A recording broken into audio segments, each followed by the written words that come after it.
desigualdad de los activos financieros y no financieros en México, ¿no? De Miguel del Castillo.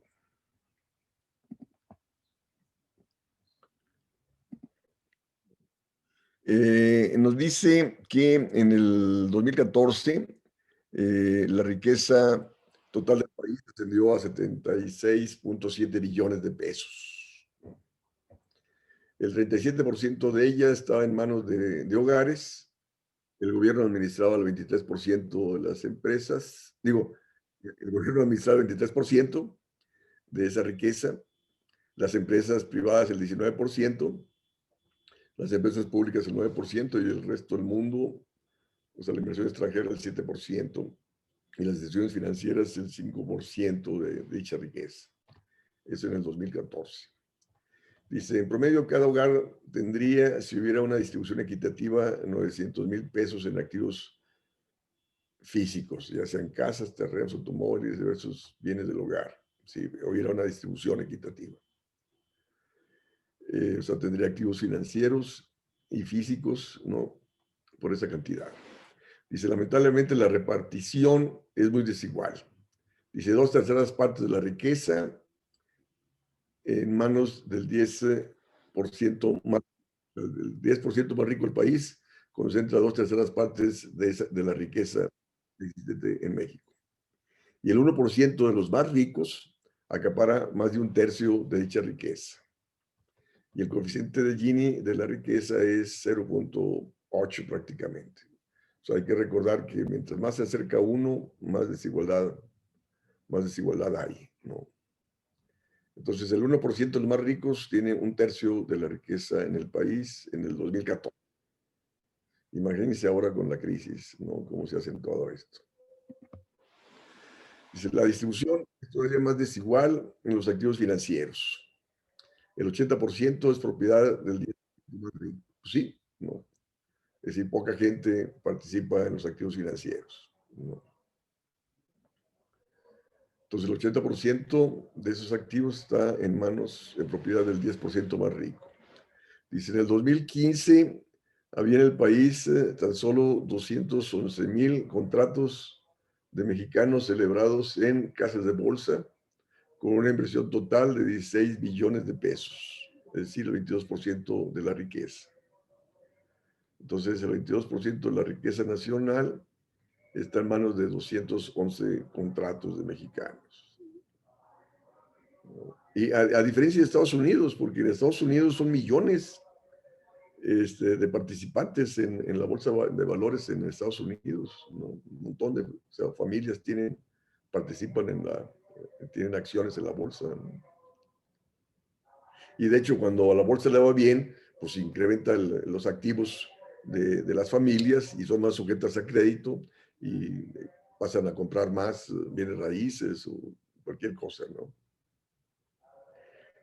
Y en cambio acá, cuando la bolsa le va bien, pues se enriquecen más pues, los que participan en el sector financiero, que son unos cuantos. Dice, el 11% de los contratos tiene un monto de inversión mayor a 500 millones de pesos y suman 79.5% del total de la inversión.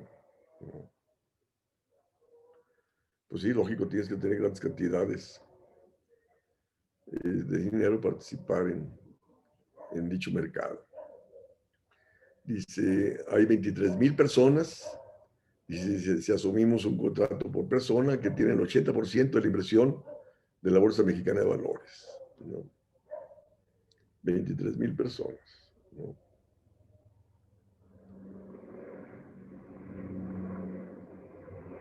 Dice, por ello México está presente en la lista de Forbes, así como en los reportes que han elaborado las instituciones financieras encargadas de gestionar los fondos patrimoniales, quienes ven en el país un mercado al cual atender, ¿no?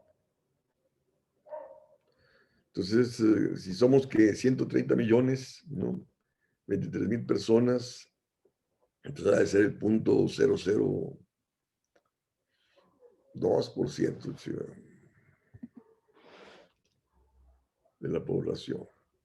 Entre 2013 y el 2014, la riqueza del país aumentó a una tasa promedio anual de 7.9% en términos reales, por lo que México duplicó el monto de su riqueza entre el 2004 y el 2014. Es decir, se multiplicó la riqueza del país y, dice, y el PIB, ¿no?, tuvo un crecimiento en ese periodo de 2.6% promedio anual, ¿no? O sea, como hemos analizado, lo financiero crece muy por arriba que el resto de la economía, ¿no?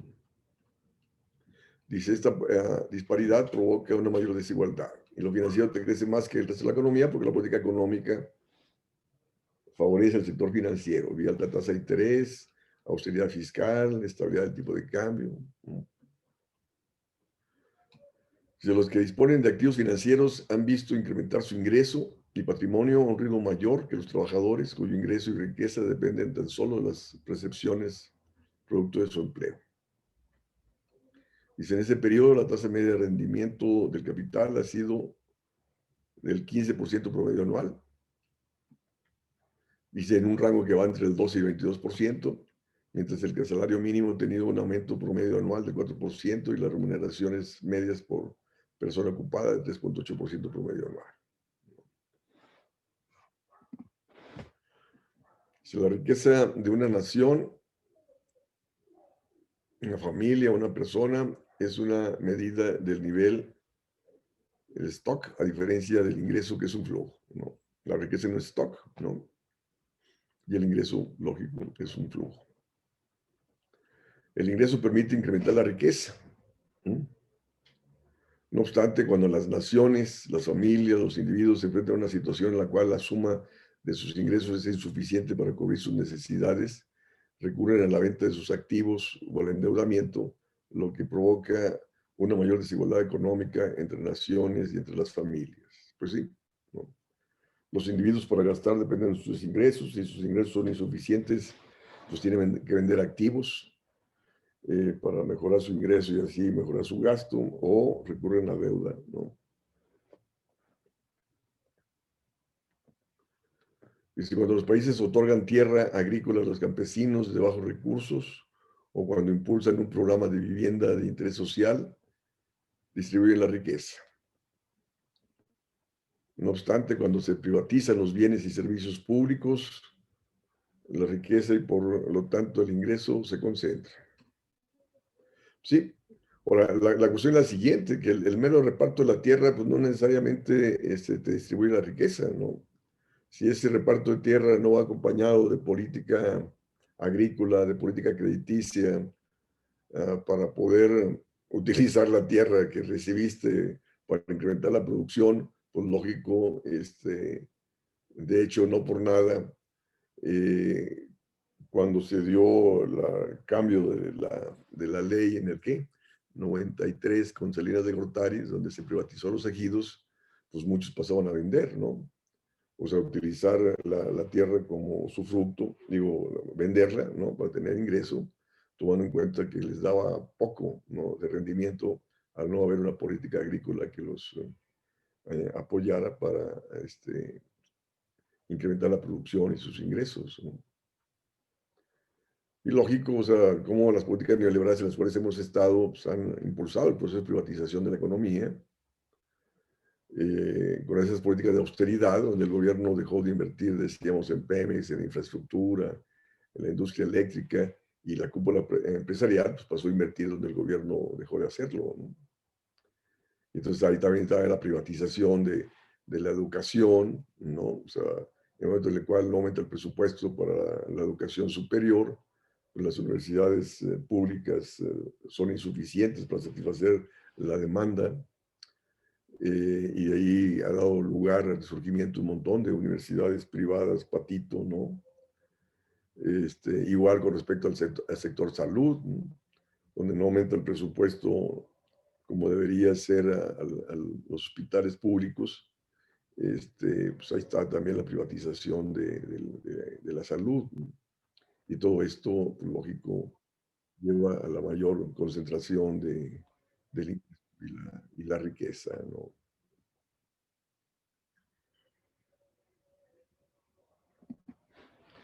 Entonces, el otorgamiento de permisos para la extracción de los bienes del subsuelo a grandes corporaciones transfiere activos de una nación a una empresa. Pues sí, es lo que viene pasando, ¿no? O sea, cómo las reformas estructurales que se dieron en los sexenios pasados pasan a aumentar las concesiones, ¿no?, a la industria minera internacional y nacional, al uso de la tierra, y repito, y pasan a ampliar la frontera de inversión en la infraestructura, en los sectores estratégicos de la economía, ¿no? Y luego son concesiones por 25, 30 o más años, ¿no? Dice, cuando se otorga una concesión para que un bien o servicio público sea administrado por un particular, dice, por ejemplo, estacionarse en una calle o circular por una vialidad citadina en donde antes no se requería hacer un desembolso, se concentra la riqueza, ¿no? Y se usan pues, todos los parquímetros ahí del centro de la ciudad y más allá pues, están concesionados a empresas privadas, ¿no? Eh, Igual, o sea, la cuestión de los segundos pisos, las carreteras. Dice, todo eso se potencializa en países en donde la producción crece a un ritmo bajo y su economía se orienta a lo que los economistas denominan rent-seeking, búsqueda de rentas en donde se obtiene más riqueza a partir de la existente sin la creación de nueva riqueza, como es el caso de México, ¿sí? Es decir, el momento en el cual la agricultura y la industria dejan de ofrecer condiciones de rentabilidad por el contexto de economía abierta, por la contracción del mercado, por la apreciación de la moneda que ahora trae importaciones, pues lógico, de ahí que el gran capital ha presionado para invertir en los sectores que dejan, ¿no? O sea, de ahí que, repito, las concesiones a la infraestructura y que se les permitía también invertir en Pemex y la CFE. Y hasta la fecha, ¿no? En estos nuevos proyectos que anunció el nuevo gobierno, se sigue permitiendo la inversión en la industria eléctrica por parte del sector privado. Cuando todo esto se da a la vez, el impacto en la desigualdad de la riqueza y por lo tanto del ingreso es muy fuerte. Por todo ello, el estudio de cómo se asignan los activos físicos y financieros es de suma importancia. Dice, la riqueza de México en el 2014 representó 4.6 veces el ingreso nacional en dicho año, ¿no? Proporción que se ha incrementado en los últimos años, ya que en el 2003 era de 2.6 veces, ¿no? Entonces, la riqueza era 4.6 veces el ingreso nacional en el 2014. Y en el 2003 había sido 2.6 veces. Dice, el ingreso aumenta más rápido entre aquellos que tienen inversiones financieras, lo que dijimos, ¿no? Y un menor ritmo entre los asalariados o el sector productivo, ¿no? Pues no por nada se da la financiarización de la economía. El mismo sector productivo pasa a invertir en los mercados financieros porque ahí hay mayores ganancias que el propio sector productivo. Entonces, cuando caen los mercados financieros, pues rápidamente repercute en el sector productivo porque muchas de sus inversiones están en el mercado financiero. Dice, en los países desarrollados el capital representa el 30% del ingreso y la relación entre riqueza e ingreso llega a 6 veces, lo que implica una tasa de ganancia del 5%, situación que les preocupa.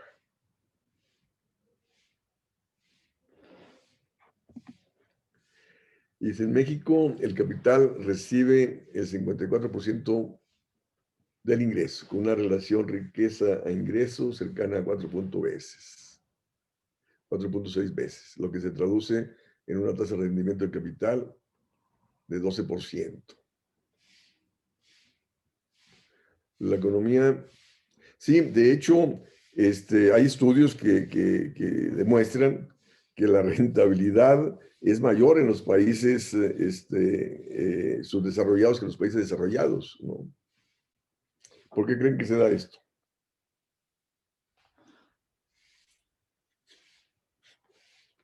¿Por la falta de regulación? ¿Qué más?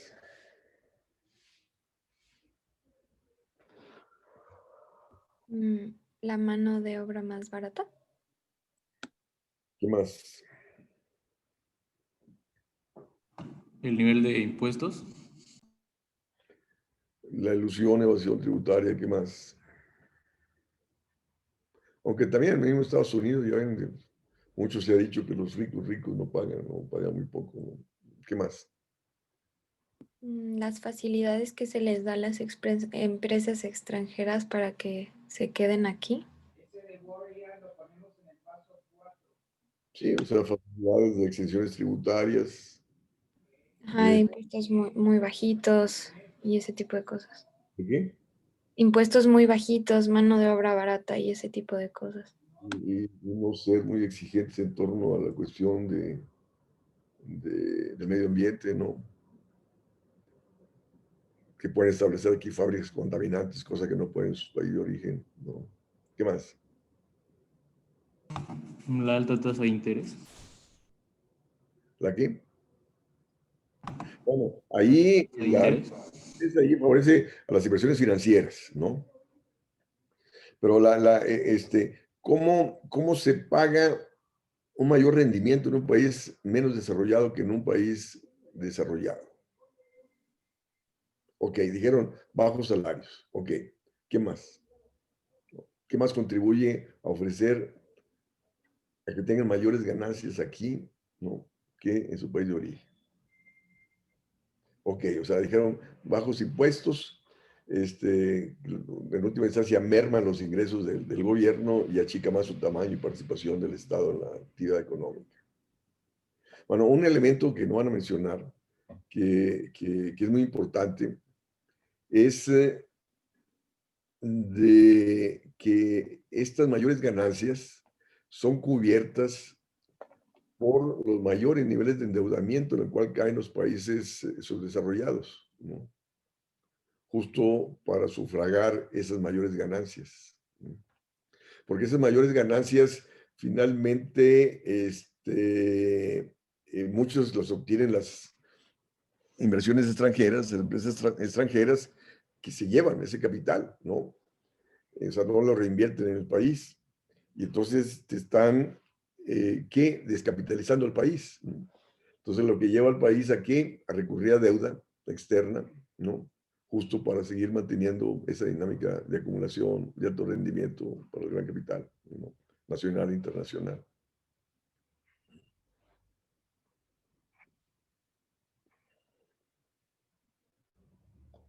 Sí, porque yo no me había percatado de eso. Entonces, repito, lo leí en un artículo de Michael Hodgson, que les recomiendo que lo vean. Tiene un montón de videos en YouTube, ¿no? Es un brillante economista. Yo lo conocí allá en el, ¿qué? 2001, en la Universidad de Kansas City, Missouri, que estuve en mi año sabático. Es así, cerebro el pato, un genio.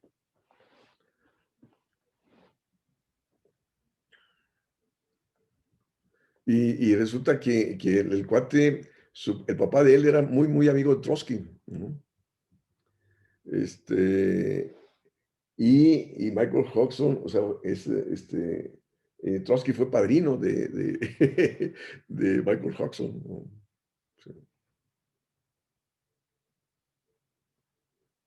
Sí, sí, él nació en Estados Unidos, Michael Hodgson, ¿no? Y su padre, ruso, ¿no? Pero bueno.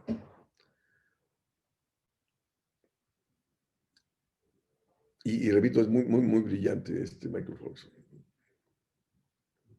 Entonces decíamos que la economía crece a un ritmo bajo, y es motivo de preocupación. Dice, el PIB aumentó a un ritmo promedio, ya se dijo, de 2.6. No obstante, la riqueza ha tenido un crecimiento promedio anual mucho mayor, 10.1 entre el 2013 y 2009, 7.9 entre 2013 y 2014. Y bueno, pues habría que actualizar los datos, ¿no? Cuando una cantidad crece al 7% promedio anual, se duplica en el lapso de 10 años, ¿no? Por ello, la riqueza en México se duplicó en la última década. La economía nacional tiene un pasivo de 5.1 billones de pesos, que representa 7% de la riqueza nacional. Esta deuda se financia con el resto del mundo, cuyo saldo es 5.5 billones de pesos, lo que hace a México un país muy dependiente de los vaivenes del exterior. Y ahorita la cantidad es mucho mayor, ¿no?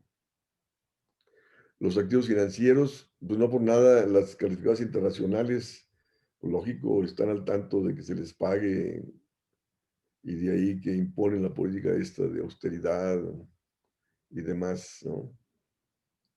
Para asegurar las condiciones de pago. Entonces se paga a costa de no tener política económica a favor del crecimiento.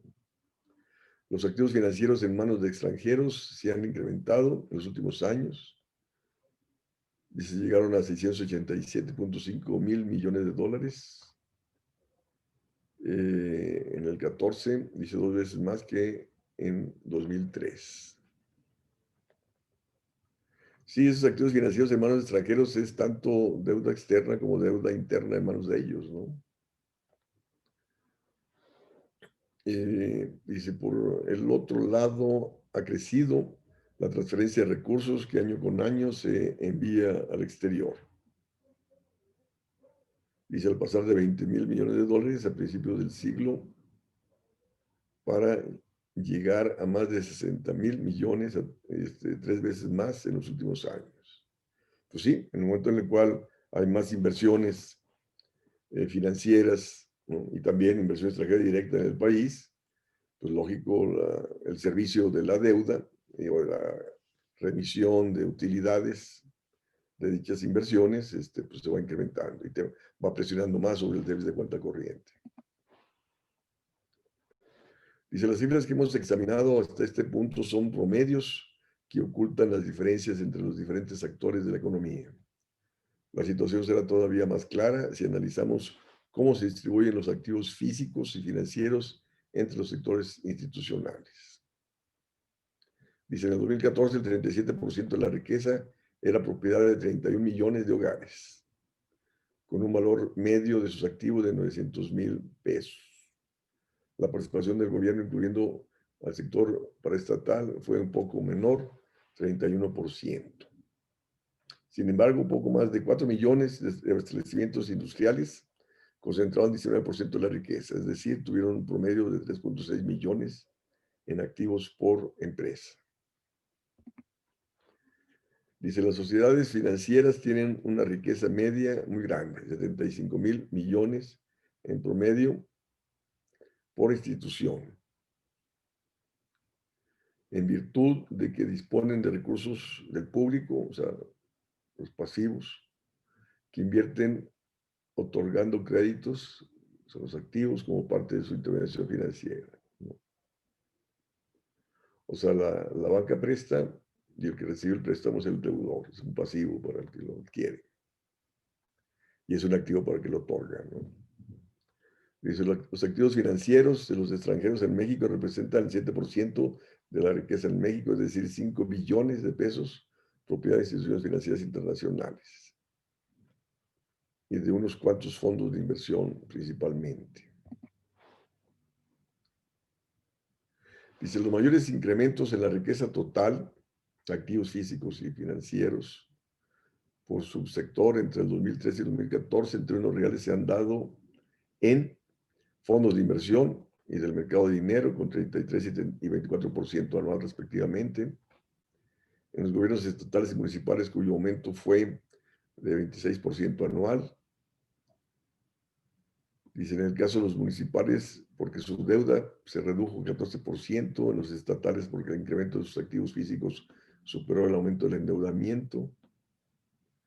Dice, instituciones que sirven a los hogares y empresas paraestatales con 23% de aumento promedio anual, debido a que en el primer caso pasó de tener deuda a superávit de activos financieros y en el segundo caso porque sus pasivos financieros se redujeron 21%. Pero bueno, eso fue en el periodo de 2013 al 2014, ¿no? Porque en los últimos años los gobiernos estatales y municipales están altamente endeudados, ¿no? Y él dice ahí que crecieron más sus activos que sus pasivos, ¿no? Y repito, pero en los últimos años han aumentado tremendamente los pasivos de los gobiernos estatales y municipales, ¿no?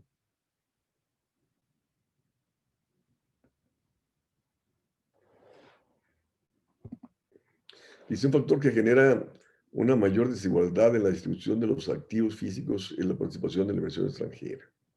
A nivel nacional, de acuerdo con el censo económico, hay 4.281 empresas con participación foránea,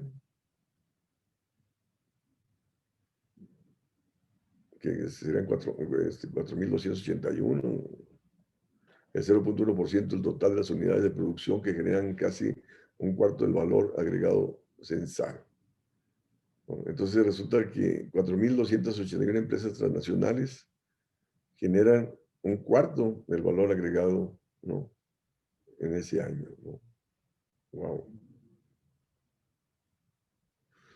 El 42% de las 1.000 empresas más grandes tienen participación extranjera, concentran el 15% de los activos físicos y producen el 28% del valor agregado censal bruto, ¿no? Es decir, entonces ahí está diciendo que 420 empresas, ¿no? Que tienen participación extranjera, producen el 28% del valor agregado, ¿no? Pero antes había dicho que eran 4 puntos.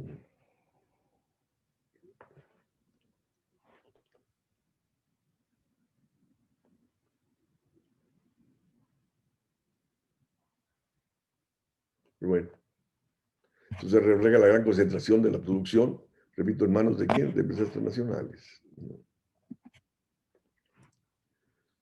Se da una mayor participación de la inversión foránea en servicios de apoyo, 94%, en construcción 63%, híjole, seguros 50%, 3,41%, por factura 34%, corporativo 28%.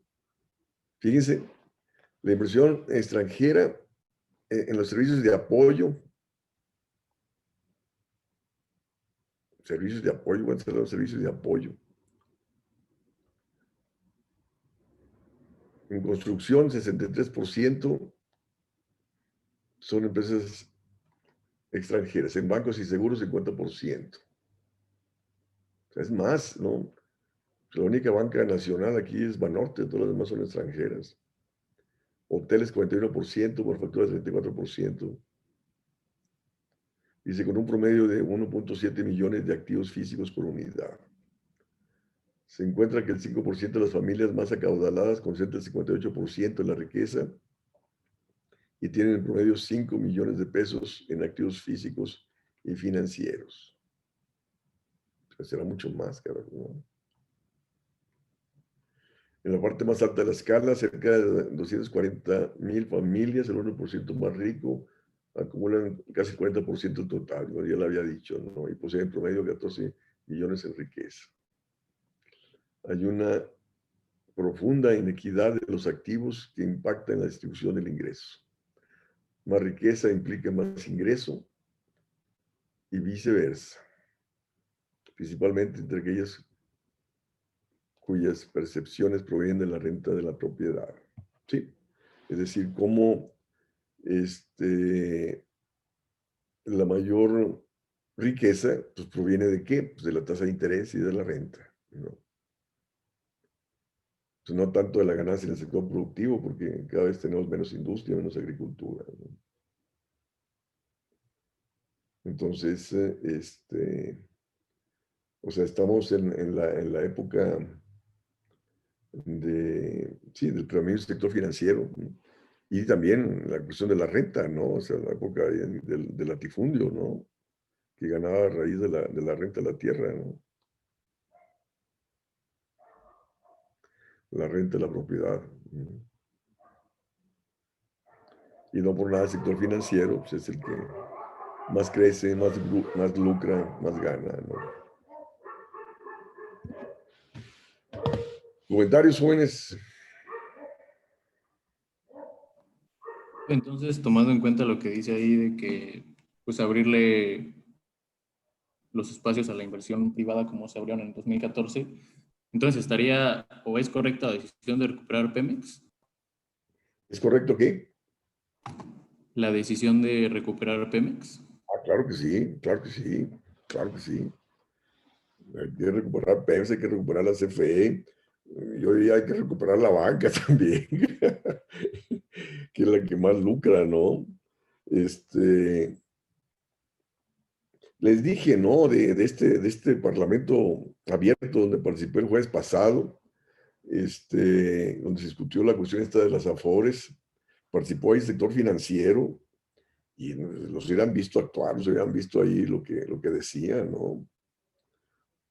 Y decían, no, dice, las cuentas individuales llegaron para quedarse, ¿no? Porque hay toda una iniciativa ahí de que deben desaparecer las Afores y que el gobierno controle los recursos, ¿no? En favor de lo productivo, en favor del empleo. Y luego también se opusieron a que bajaran las comisiones, ¿no? Que eso atentaba sobre las leyes del mercado internacional, de que la libre competencia las debe determinar, dijo un cabrón, un vato ahí de, de la bolsa, ¿no? Y lógico, ayer ya se aprobó en la Cámara y en el Senado en el mismo día, bajar y poner un tope a las comisiones. Pero repito, yo dije que eso no iba a resolver el problema, ¿no? Mientras siga el problema de desempleo, seguirán los problemas de que cada vez hay menos trabajadores cotizando para el sistema de fondo de pensiones y que para asegurar las pensiones presentes y futuras hay que aumentar el empleo formal, ¿no? Hay que llegar a condiciones de pleno empleo. Y eso para nada contempla la iniciativa ni política económica alguna, ¿no?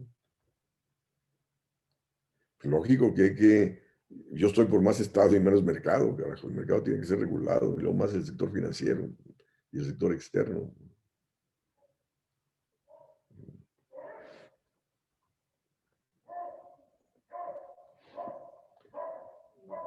Sí, o sea, lo que nos ha llevado a la privatización son las políticas estas de austeridad fiscal que han maniatado la política de gasto e inversión del gobierno.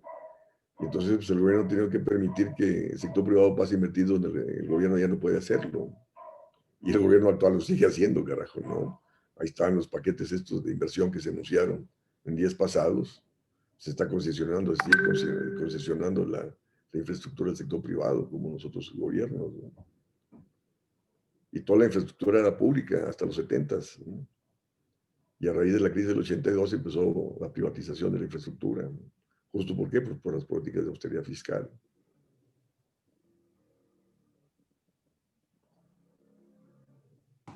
Vi que en su participación usted dijo que el manejo de los fondos de pensión ha dejado más recursos que el sector bancario o algo así. Sí. O sea, ¿cómo es eso posible si hay gente que se atreve a asegurar que según el sistema de pensiones aún y como está ahorita está en riesgo de quebrar y por eso necesitan más riesgo y más rendimiento? Ahí están los datos, ¿no? En la Comisión Nacional Bancaria y Valores, ¿no?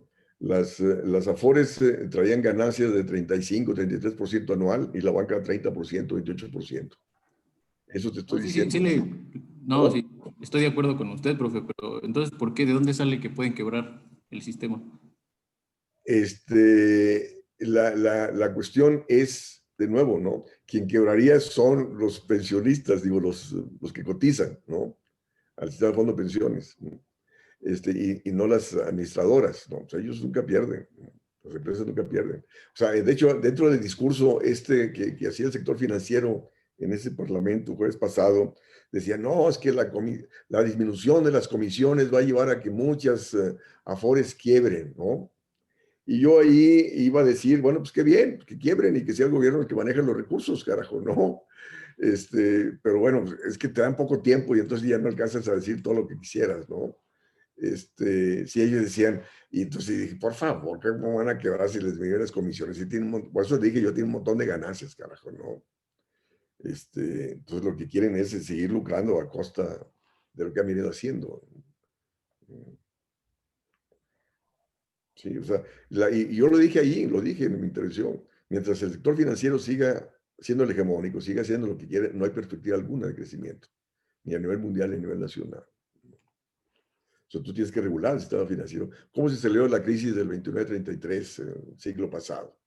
Pues fue a través de la eutanasia del capital financiero, ¿no? Situación que hizo Roosevelt, carajo, ¿no? Y Roosevelt no lo tenía en la cabeza, ¿no? Antes de llegar a ser presidente, se vio obligado. ¿Por qué? Por las mismas circunstancias que enfrentaba. Estaba el socialismo creciendo, el capitalismo estaba en jaque, estaba en crisis, estaba la gente en las calles, y pues tenía que dar una respuesta, ¿no? Entonces aquí también va a ser hasta que la gente salga a las calles, ¿no? Que a ver si el gobierno cambia, carajo. Y si no cambia, va a caer, ¿no? Bueno, y finalmente, aprovechando que tengo la palabra, también quería preguntarle, bueno, ayer vi que criticaron mucho, incluido Gerardo Esquivel, que hablábamos el martes, las reformas a la ley del Banco Central. La verdad es que no estoy muy bien enterado, pero supongo que usted sí, me gustaría saber qué opina de eso. Bueno, en primer lugar, me gustaría saber si usted sabe cuáles son y también qué opina de eso. A lo que se aprobó ayer en el Senado. Sí, O sí, reformas, estuve viendo muchas noticias sobre reformas a la ley del Banco Central y que Gerardo Esquivel salió a decir que era un atentado contra la autonomía. Sabes que es que ahorita estoy muy ocupado, repito lo que dije inicialmente, no he leído la noticia, ¿no? Sí, o sea, me llamó la atención, ¿no? Pero no lo he leído porque estoy metidísimo en otro rollo, que me está llevando bastante tiempo, ¿no? Que tengo que terminar el día de hoy, ¿no? Ah, está bien, profe. Gracias de Pero, todo. pero el martes, bueno, no va a ser hasta el próximo año, viejo, ¿no? Anótalo y lo discutimos el próximo año, sí. Me parece bien, profe, gracias. Pero vamos a llegar.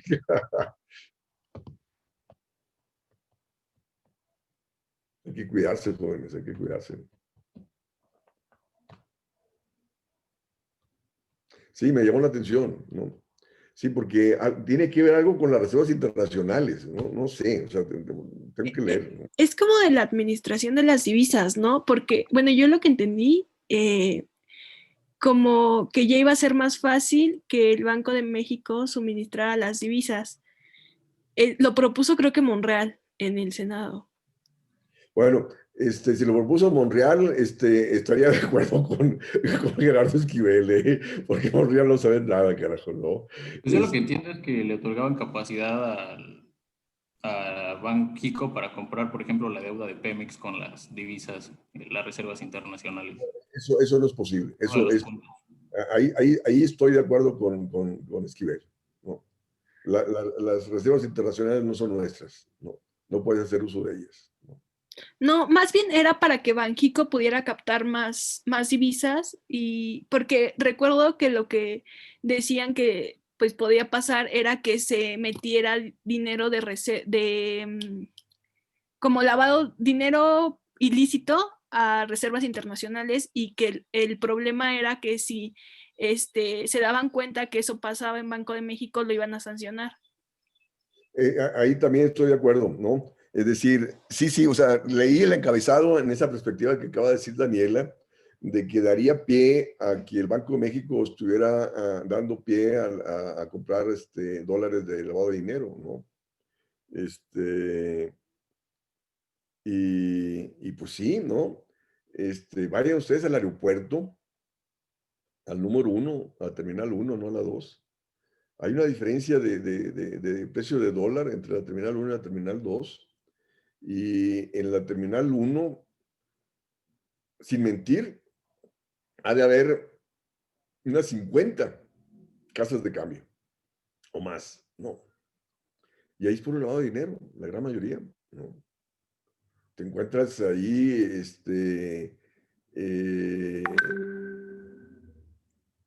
bueno, qué sé yo fui a dejar ahí a una familia hace 2 semanas. Estaban a 19.15, ¿no? El dólar, ¿no? Y, y en las casas de cambio de los bancos estaba a 20 de feria, ¿no? Es decir, ahí podías hacer negocio comprando dólares en donde está más barato y vendérselos al banco, ¿no? Ahí ganabas una diferencia de $1 por cada dólar, ¿no?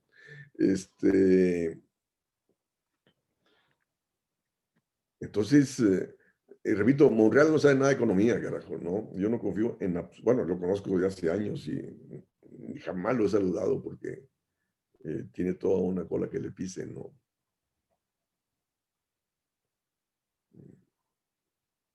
No, no sé,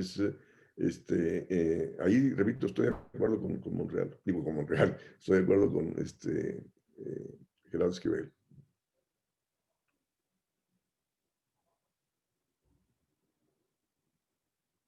Sí, sí, y Monreal cuando estuvo de gobernador ahí en Zacatecas, es más, Monreal creo que no puede ir a Estados Unidos, porque la DEA lo investigó, carajo, lo tiene bien investigado, ¿no? Entonces, quién sabe qué asuntos tenga con respecto a carajo, ¿no? Y por eso dijo Esquivel que esperaba que la Cámara no lo aprobara, ¿no? Pero ya se aprobó, ¿no? En el Senado, pero pasa a la Cámara, ¿no?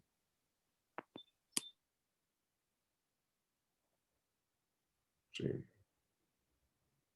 Sí, repito, personalmente vi los puros encabezados, ¿no? Pero si termino lo que tengo que hacer hoy en la noche, leo la noticia completa. Y bueno, y poder escribir el artículo del martes con respecto a eso, ¿sí? Criticar al otro güey, digo Monreal.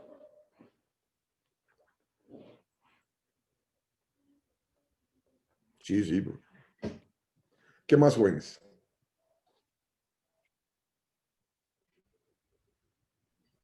Pues, profesor, con respecto a la sesión de Parlamento Abierto que tuvo la semana pasada, escuchaba también al sector bancario.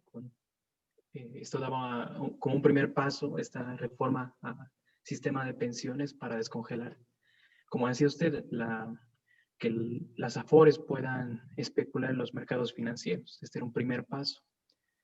Me sorprendió mucho que hicieran una relación entre topar las comisiones con un acto que promueve el monopolio, como si, que se topara las comisiones para las administradoras de fondos significara que, bueno, se atentaba contra ellas y contra los trabajadores pensionados, pero la verdad es que es una medida que pretende todo lo contrario. Y dentro de eso, pues escuchaba también, me sorprendió mucho alguien del CEI, un investigador que hacía, mencionó algo de que, cuando el gobierno dispone menos recursos a los fondos de pensiones para los trabajadores, libera más espacio para que administre o invierta en otros sectores, en educación, y mencionaba algo de su hijo de 5 años, pero pues eso no es no ver que el gobierno ahorita no gasta y que cualquier intento de que invierta más, pues es bien recibido, pero él mencionaba todo lo contrario, que si se dedicaba a los fondos de pensiones, pues iba a desatender otros lados, pero no, que no atiende de por sí.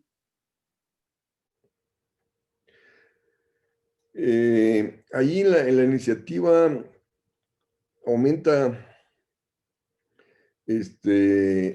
bueno, repito, se bajan los cobros, ¿no? Del manejo de las cuentas individuales, y por otro lado, aumentan las participaciones, van a aumentar paulatinamente de aquí al 30, o sea, del 2023 hasta el 2030, las aportaciones del sector privado, o sea, de que tienen 3.8 actualmente a 13.1, algo así. Y en total va a ser la contribución, la aportación va a ser de 15% en el 2030. Pero esta mayor aportación paulatina, repito, viene condicionada a que se pruebe la otra que está en stand-by, que fue aprobada en la Cámara y que fue aprobada en el Senado, pero finalmente no se envió al Ejecutivo para, que es la que permite que se invierta hasta el 100% en los mercados financieros internacionales, que de hecho yo ahí me pronuncié en contra, ¿no? Que esos fondos no deben estar manejados en los mercados financieros internacionales, ¿no? Sino deben ser canalizados a la producción y a la creación de empleo. Ahora, y el gobierno en esa misma iniciativa apoyará a los trabajadores que tienen menores salarios, no las aportaciones de los trabajadores de menores salarios. Porque la cuestión es de que las empresas te colocan a los trabajadores en el Seguro Social con 1 o 2 salarios mínimos, ¿no? Y de hecho, ahí mismo viene una escala de aportaciones por parte del sector privado, donde va a ir incrementando la participación en los salarios más altos. Pero la mayoría de los trabajadores no están en los salarios más altos, carajo, ¿no? Repito, los ponen en los salarios más bajos. Y esos van a ser cubiertos por el gobierno, ¿no?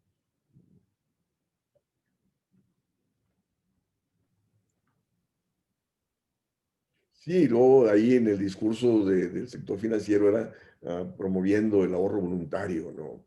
Y dije, pues, ¿qué van a ahorrar, carajo, los trabajadores si gastan lo que ganan, carajo? O sea, son tan bajos los salarios que apenas sobreviven. Y luego, aparte, si Sí, sería a costa de disminuir consumo, lo que llevaría a disminuir la producción, a disminuir el empleo y que habría menos trabajadores cotizando al sistema de fondo de pensiones. Y no es a través de ahí que se van a resolver los problemas. Y lógico, el sector financiero pues, sí está porque la gente ahorre para manejar más recursos, para especular con ellos, ¿no? sí, y también recuerdo que mencionaban el grave daño que permitía la disposición de tomar parte del fondo de pensiones cuando se encontraban desempleados. Sí, sí, Mina los fondos que tienen para un futuro jubilarse. sí. Eso, de hecho, yo hice referencia justo, lo dijo al inicio el diputado Pedro Pablo Treviño del PRI, de allá de Nuevo León, lo dijo, ¿no? Yo dije, sí, efectivamente, dije, la iniciativa no contempla esta problemática, la crisis actual, cómo está aumentando el desempleo, cómo va a disminuir más el número de cotizantes y cómo los desempleados están sacando recursos del fondo de pensiones y al sacar recursos te disminuye el número de semanas de cotización, ¿no? Entonces te va a llevar a trabajar más o a tener menos pensiones, menos monto de pensión, sí, o a perder la pensión, ¿no? Porque también dije yo, van a bajar las semanas de cotización de 1,250 a 750 para quedar en 1,000, que la iniciativa, la reforma va a asegurar que la gente trabaje, logre trabajar 1,000 semanas, ¿no? Tomando en cuenta el desempleo, la contracción económica, pues en absoluto, carajo. Entonces, el problema va a seguir. Y entonces, de ahí que yo dije, iniciativas van y vienen y los problemas del país son cada vez mayores, carajo, ¿no? Sí, sí, sí. Bueno, jóvenes, los dejo porque, repito, tengo mucho trabajo y